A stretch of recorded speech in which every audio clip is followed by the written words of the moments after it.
mentality, physicality, rebounding has been the main points of emphasis. Like, what is that like something that's got to click with you guys, or what are the conversations like? Yeah, just constant conversation of making adjustments uh, and doing what we're doing already, but just doing it better. And you know, we had a few games where we did rebound well and take care of the ball, and then last game we didn't so much.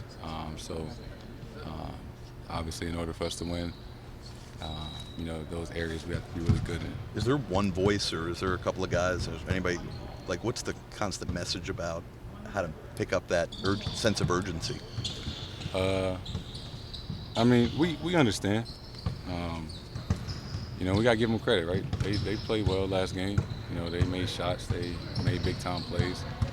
Uh, and we knew it wasn't going to be easy. Um, and essentially, like, move on from last game.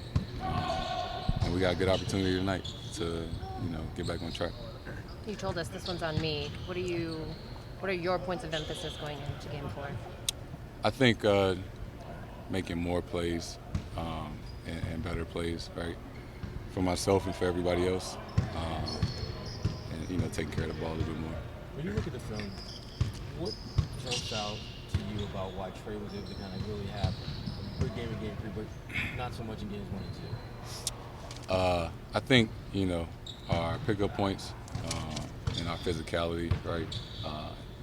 Anybody that's as talented as Trey, when he's that comfortable, is extremely hard to guard. And he's in a good rhythm. So by the end of the game, him and DeJounte and those guys, they're good basketball players. They can make plays, especially they've been feeling good all game. Those shots at the end of the game tend to be a little bit easier and more comfortable. DeJounte has had good games, really in all 3 for them as far as scoring the ball. What's he doing that's been allowed him to be so effective, consistent? Just always attacking, putting constant pressure on us, and he's made some tough shots. But he's just been aggressive. I think throughout the series so far. Jayson, Damon getting the job at Georgia Tech. Have you been able to catch up with him? And what was kind of the biggest benefit you got out of being coached by him? Yeah, I talked to him a little bit, and just getting the perspective of somebody that played in the league for a very long time, and just having somebody like that on the bench that knows the ins and outs of the everyday of being in the NBA. So I think there's a lot of benefit to having a coach on staff that played in the league. You hear that a lot. Players like to have coaches who played in the league. What are some things he's able to kind of pass along to you, like advice or just kind of tips? I mean, just somebody that's done it before, right? Somebody that came before all of us and had a lot of success in this league. So, you always got to listen to somebody like that. What'd you think when Marcus fell as hard as he did? Get your ass up.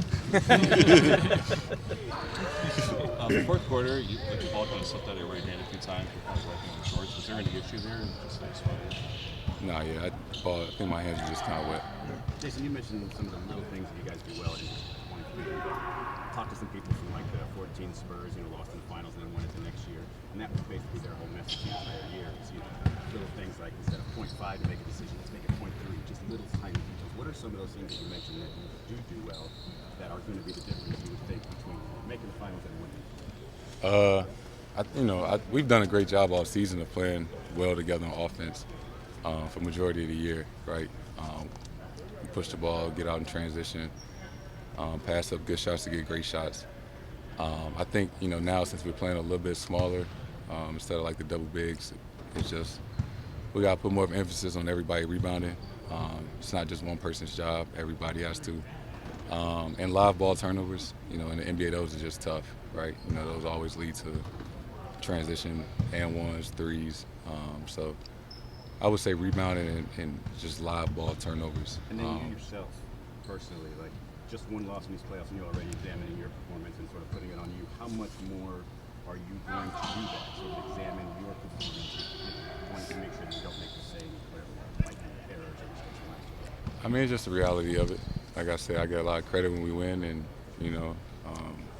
everybody kind of looks at me when we lose, and rightfully so. If I don't play well, I kind of deserve that, and Win or lose, I always feel like I can do better, and there's things I can improve on. And